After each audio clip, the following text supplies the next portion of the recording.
Hay una frase que Neville Goddard repitió en sus conferencias de los años 50 y 60 que casi ningún canal de habla hispana cita completa.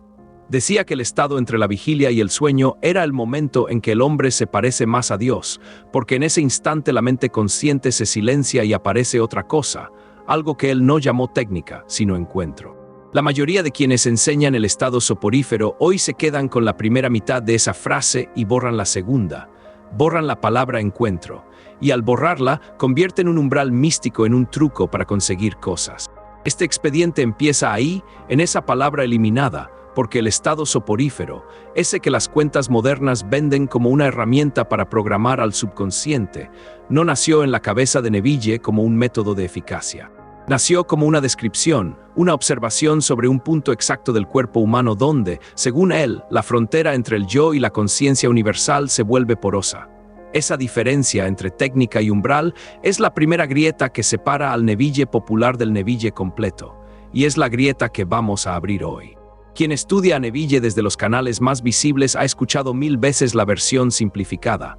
Antes de dormir, construye una escena corta, siéntela real, repítela en bucle hasta que tu cuerpo se hunda y el subconsciente la acepte. Suena limpio, suena ejecutable, suena como un manual de usuario, y por eso millones lo intentan. Pero hay algo extraño que aparece cuando uno revisa las conferencias originales con cuidado. Neville no presentaba el estado soporífero como una herramienta principal, lo presentaba como una de las puertas de entrada a algo que él llamaba, con un cuidado casi religioso, la promesa. Y la promesa no es obtener un coche, la promesa es otra cosa completamente. Es, en sus propias palabras, la mitad enterrada de su doctrina. El archivo donde mejor se ve esta tensión es un libro publicado en 1961, titulado Te Lau ante Promise. Conviene detenerse en esa fecha. 1961 es el año en que Neville hace algo que casi nadie en la historia del esoterismo norteamericano se atrevió a hacer. Publica un libro de 2 mitades y declara, sin rodeos, que solo una de ellas es la que el público va a entender. Ya el título mismo es una declaración que la mayoría de canales nunca explica. Neville no escribió un libro sobre la ley, escribió un libro sobre 2 cosas, ley y promesa, y en el prólogo dejó claro que la ley, esa que incluye el estado soporífero, la revisión, las afirmaciones, la asunción del deseo cumplido, era solo la mitad operativa de su doctrina. La otra mitad, escribió, no se enseña con técnicas, se cumple, le ocurre al hombre cuando ya no está buscando nada. Esa frase, esa idea de algo que ocurre cuando el operante deja de operar, es la información que el espectador rara vez recibe. Hay que verlo con más detalle. El libro está estructurado como una pinza. La primera mitad recoge testimonios de lectores que habían aplicado la ley con resultados visibles, cartas, anécdotas, casos prácticos. Esa parte se lee con facilidad y es la que se cita en redes una y otra vez, pero la segunda mitad del libro cambia de tono. Neville deja de hablar de lectores, empieza a hablar de sí mismo. Y describe, con una precisión casi clínica, 4 experiencias visionarias que él dijo haber vivido en su propio cuerpo entre 1959 y 1963. Esas 4 experiencias son el corazón secreto del libro, y son las que casi nadie comenta. Es como si el volumen tuviera una puerta delantera, iluminada y bien señalizada, y una puerta trasera, sin cartel, que conduce a un sótano que nadie quiere bajar a inspeccionar. En 1961, Neville publicó 2 cosas a la vez, y solo se enseña una. Si quieres seguir estos expedientes sobre el Neville menos citado, suscríbete al canal porque los siguientes capítulos abren carpetas todavía más extrañas. Volvamos al estado soporífero. La instrucción técnica circula así: acuéstate, cierra los ojos, espera a que tu cuerpo descienda hasta ese punto en que ya no podrías levantarte fácilmente. Ahí, en ese límite, introduce la escena que representa tu deseo cumplido. Sosténla, déjate caer dentro del sueño con esa escena puesta como una semilla. La explicación habitual añade que en ese estado las ondas cerebrales descienden, que la mente analítica baja la guardia, que el subconsciente queda receptivo. Hasta aquí el discurso suena casi neurocientífico, pero Neville no era neurocientífico, y cuando uno regresa a las grabaciones originales, descubre que la palabra que él usaba con más frecuencia no era subconsciente, era imaginación. Y para él, imaginación no era una facultad del cerebro, era el nombre cifrado de algo mucho más antiguo. En su conferencia conocida como The Pruning Shears of Revision, Neville hace una afirmación que la mayoría de los canales evita citar. Dice que la imaginación humana es Dios mismo operando en el hombre, no una herramienta de Dios, no un canal hacia Dios, Dios. Esa identificación absoluta, tomada en serio, transforma el estado soporífero por completo. Porque si la imaginación es Dios, entonces ese umbral nocturno no es un truco para reprogramar un órgano biológico llamado subconsciente. Es el momento en que el hombre, soltando el control de su mente diurna, se hunde en la actividad de Dios dentro de sí mismo. Y eso es una afirmación mucho más radical que cualquier consejo de visualización.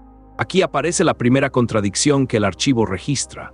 Neville enseñó el estado soporífero como técnica accesible, pero también dijo en repetidas ocasiones que la técnica era solo un andamio, que el verdadero objetivo no era cambiar circunstancias, sino despertar al operante de un sueño más grande. En la conferencia titulada The Secret of Imagining, da una pista que casi nadie sigue.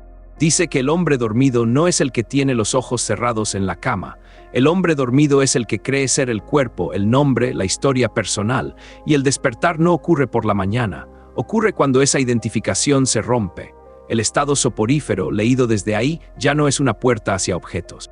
Es un ensayo, repetido cada noche, del momento en que el hombre suelta su identidad construida y se descubre siendo otra cosa. Porque casi ningún canal cuenta esto, porque rompe la promesa comercial. Si vendes técnicas, necesitas que el método sirva para conseguir un trabajo, una pareja, una casa. Si dices que ese mismo método también es un entrenamiento para una experiencia donde el operante descubre que él no era quien creía ser, pierdes audiencia. Es más cómodo cortar la doctrina por la mitad y quedarse con la mitad útil. El expediente de Neville, sin embargo, no permite esa amputación sin pagar un precio. El precio es la coherencia.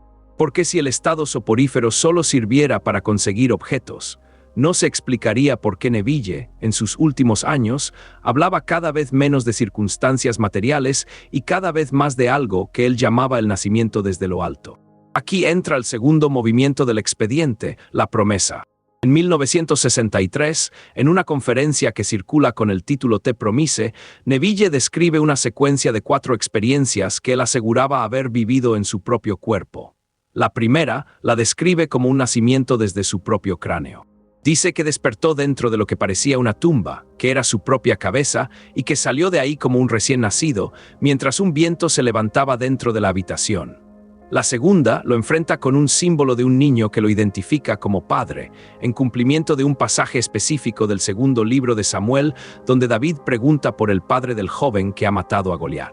La tercera la describe como la aparición de una paloma que desciende sobre él, lo besa y desaparece dentro de él, repetición casi literal de la escena del bautismo de Jesús en los Evangelios. La cuarta la describe como su cuerpo partido en 2 por un rayo, desde la coronilla hasta la base de la columna, en lo que él lee como la apertura del velo del templo en el momento de la crucifixión. Estas no son metáforas suaves. Son las 4 experiencias que él colocó al final de The Law and The Promise como el centro real de su doctrina. Y aquí está el detalle que cambia todo lo anterior. Neville no presentó estas experiencias como recompensas por una buena visualización. No dijo, practica el estado soporífero durante 10 años y te ocurrirá esto. Dijo algo mucho más inquietante. Dijo que estas experiencias estaban prometidas a todo hombre, que ocurrirían cuando el tiempo asignado se cumpliera y que la ley, incluido el estado soporífero, era solo un entrenamiento mientras llegaba ese momento. El estado soporífero entonces no era el fin. Era una preparación para algo que él describía como inevitable, no como ganable. Detente un momento sobre esa palabra, inevitable. La mayoría de las cuentas que enseñan estas prácticas venden esfuerzo, disciplina, repetición, constancia. Te dicen que si haces el ejercicio cada noche durante 21 días, tu vida cambiará. Neville en sus últimos años decía algo opuesto. Decía que la promesa se cumplía en cada hombre cuando le tocaba, sin esfuerzo, sin técnica, sin mérito. Que la ley servía para que el hombre, mientras esperaba, no destruyera su vida con asunciones inconscientes, pero que el evento central, el que él consideraba el verdadero propósito de la existencia humana, no se obtenía, se cumplía.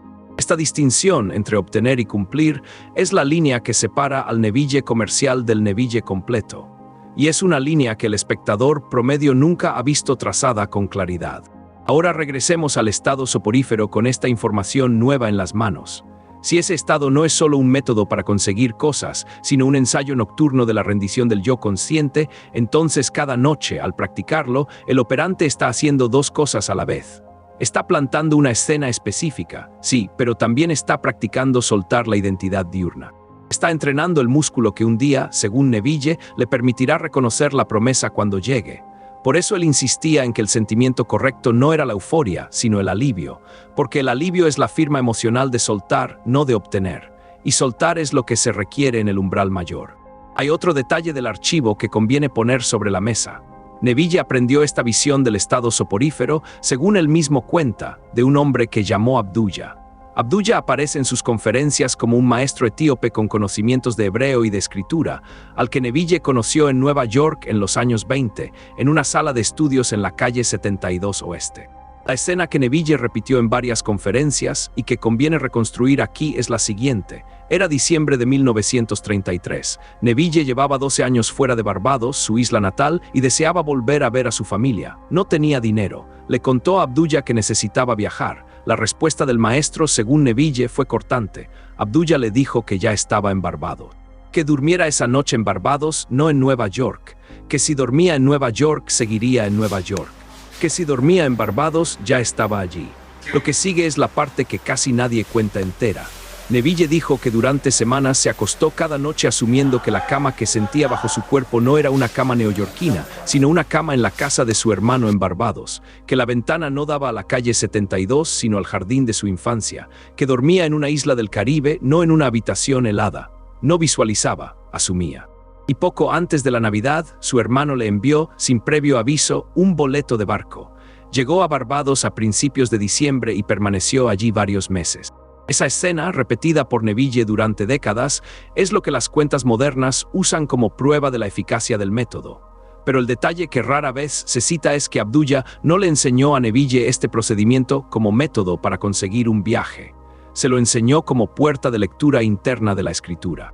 Le enseñó que cada figura bíblica era un estado de conciencia y que el dormirse asumiendo un estado era el modo práctico de entrar en esa figura desde dentro.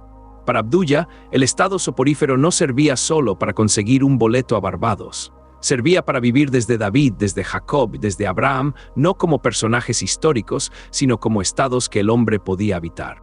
Esto cambia todavía más el sentido del estado soporífero, porque entonces, cuando Neville se acostaba a dormir asumiendo el sentimiento del deseo cumplido, no estaba simplemente programando un órgano cerebral. Estaba practicando lo que Abdullah llamaba entrar en un estado. Y los estados, en la cosmovisión que Abdullah le transmitió, eran realidades vivas, no etiquetas. Cada vez que el hombre se dormía asumido en un estado, se convertía en ese estado durante el tiempo de la asunción. Y al hacerlo repetidamente, fijaba en sí mismo el estado como su nueva identidad. La identidad, esta es la palabra clave que el archivo conserva y que las versiones populares borran. Neville no enseñó el estado soporífero como una técnica para conseguir cosas exteriores. Lo enseñó como una técnica para cambiar de quién se asume el hombre. El objeto material era solo la sombra visible del cambio de estado. El verdadero trabajo ocurría en el cambio de identidad. Por eso él decía que el hombre que cambia de estado encuentra el mundo reorganizándose alrededor, no porque haya manipulado al universo, sino porque está habitando otra región de sí mismo. Y aquí Neville da el paso que muy pocos discípulos hispanohablantes lo han seguido a dar. Cuando empieza a enseñar que cada figura bíblica es un estado, está reescribiendo silenciosamente toda la escritura como una autobiografía psicológica del hombre. Para él, Abraham no es un patriarca semita del segundo milenio antes de Cristo. Abraham es el estado de la fe que cree en lo no visto. Isaac no es un hijo histórico. Es la risa del hombre cuando lo no visto se vuelve evidente. Jacob no es un personaje, es el estado del que lucha de noche con algo que no puede ver y sale, con la cadera dislocada y un nombre nuevo. Moisés es el estado del que conduce al yo desde la esclavitud a la conciencia del yo soy. Y David es el estado del que enfrenta al gigante con 5 piedras lisas.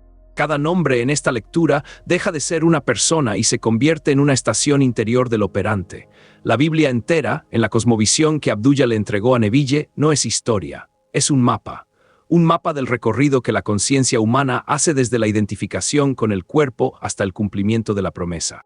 Y por eso en las conferencias tardías, Neville cita cada vez más el segundo libro de Samuel, los Salmos, los Evangelios, no como textos religiosos a respetar, sino como pasajes que describen, con precisión clínica, lo que él dice que ya le había ocurrido a él mismo.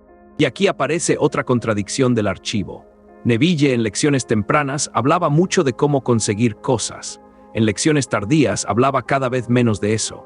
Hacia 1963, 1964, 1965, sus conferencias se vuelven progresivamente más bíblicas, más interiores, más enfocadas en la promesa y menos enfocadas en los ejemplos materiales. Esta evolución, esta deriva hacia lo místico, casi nunca se menciona en los canales que enseñan el estado soporífero como técnica. Se presenta a un Neville congelado en los años 40, dando consejos prácticos para conseguir. Se omite al Neville de los últimos años, el que hablaba con voz cada vez más urgente sobre experiencias que no se podían provocar con visualización. Esta omisión no es accidental, es estructural. La economía del contenido espiritual moderno necesita técnicas vendibles. La promesa no es vendible, no tiene pasos, no tiene resultados que se puedan asegurar. No se puede prometer en un título de video que digas, en 21 días te ocurrirá el nacimiento desde el cráneo. Por eso el Neville completo se ha vuelto invisible. No porque alguien lo haya prohibido, porque no encaja en el formato. Pero el espectador que llega hasta este expediente merece la información completa. El estado soporífero, leído en el contexto de toda la doctrina de Neville, no es una herramienta para hackear el subconsciente. Es un entrenamiento dual. Por un lado, sí permite asumir estados que, según Neville, se cristalizan en circunstancias externas.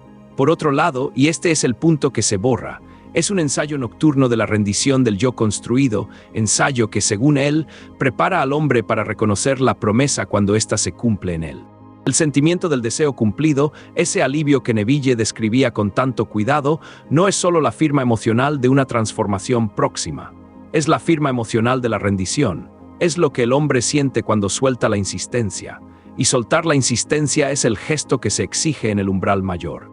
Por eso Neville decía que el sueño es la puerta natural al subconsciente, pero también, en otras conferencias, que el sueño es el ensayo de la muerte, y que la muerte, leída psicológicamente, no es el final del cuerpo, sino el final de la identificación con el cuerpo. El estado soporífero, en esa lectura, es un ensayo diario de la muerte del yo separado. Esto suena extremo, y lo es, pero está en el archivo, está en sus libros, está en sus conferencias grabadas. Lo único que ha ocurrido es que la mayoría de los intermediarios han preferido la versión suave, la versión donde el método sirve para conseguir un ascenso, y no la versión donde el mismo método es la puerta trasera al desmantelamiento del operante mismo. Hay un momento en la conferencia titulada The Pearl of Great Price donde Neville dice una frase que merece reposo. Dice que el hombre piensa que está buscando cosas, cuando en realidad está siendo buscado por algo que ya está dentro de él. Esa inversión, esa idea de que el operante cree manipular, cuando en realidad está siendo trabajado desde dentro, es lo que la versión comercial del estado soporífero no puede contener. Porque la versión comercial necesita que el operante crea que tiene el control. La versión completa de Neville insinúa una y otra vez que el control es una ilusión funcional, útil para entrenarse, pero falsa en su raíz última. Ahora, una pregunta para el expediente. ¿Por qué Neville no eliminó la enseñanza de la ley si su énfasis tardío estaba en la promesa? ¿Por qué siguió enseñando el estado soporífero, la revisión, la asunción, hasta el final de su vida en 1972? La respuesta, deducida de sus propias palabras, es que la ley servía como entrenamiento mientras llegaba el cumplimiento. Servía para que el hombre, mientras esperaba la promesa, no destruyera su existencia con asunciones inconscientes negativas. Servía como disciplina mientras maduraba, pero nunca en ninguna conferencia tardía presentó la ley como suficiente. La ley sin la promesa, decía implícitamente, deja al hombre atrapado en un ciclo de mejorar circunstancias sin nunca atravesar el umbral mayor.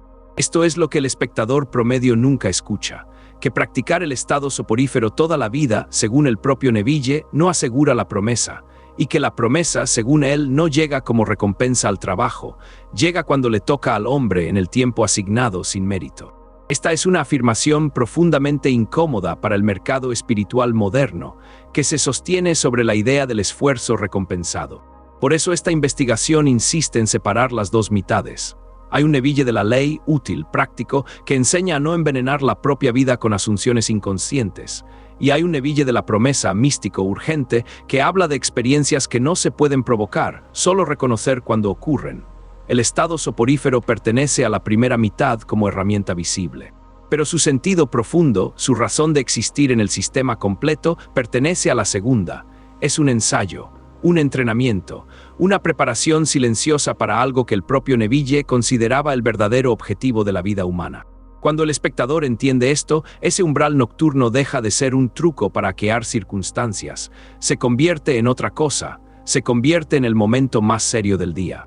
El momento en que el hombre, al soltar su identidad diurna, está practicando sin saberlo el gesto que un día, según la doctrina completa de Neville, le permitirá reconocer que algo se está cumpliendo dentro de su propio cráneo.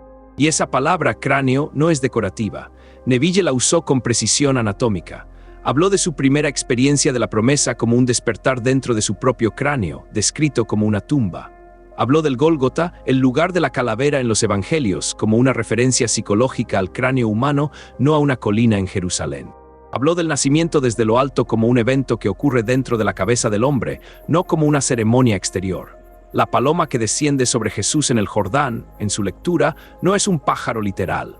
Es la firma de la inteligencia divina reconociéndose a sí misma dentro del operante, en una experiencia que él dice haber tenido el 2 de febrero de 1962.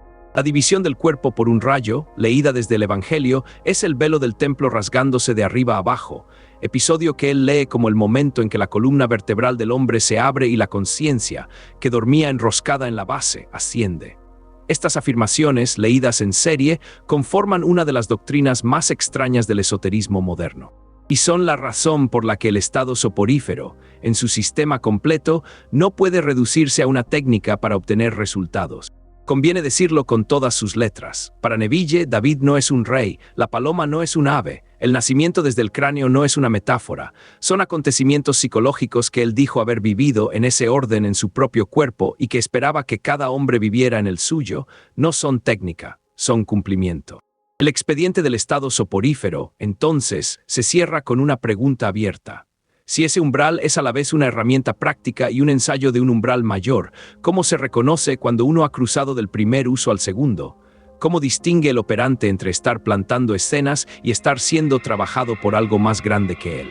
Esta pregunta no tiene respuesta limpia en los textos de Neville. La deja abierta, como una puerta entreabierta al final del pasillo. Y aquí cerramos esta carpeta para abrir la siguiente. Porque si el estado soporífero es el umbral nocturno, y si la promesa es el cumplimiento mayor, queda por investigar quién enseñó originalmente a Neville a leer la escritura como una autobiografía de la conciencia. Queda por investigar la figura más esquiva del archivo, ese hombre del que Neville hablaba con un respeto casi filial, al que llamaba simplemente Abdullah, y cuya identidad histórica sigue siendo, hasta hoy, una de las búsquedas abiertas más extrañas del esoterismo contemporáneo. Hay investigadores que en los últimos años han intentado rastrear su nombre real, su origen, sus posibles conexiones con tradiciones de hebreo y de mística africana, e incluso con círculos teosóficos neoyorquinos de los años 20. Ninguno ha cerrado el caso. Y mientras ese caso no se cierre, el estado soporífero, la promesa y la ley misma quedan suspendidas sobre una ausencia. La ausencia del maestro que, según Neville, le entregó la llave para leer toda la escritura como un mapa de la conciencia humana. Esa será la siguiente carpeta, el expediente Abdullah.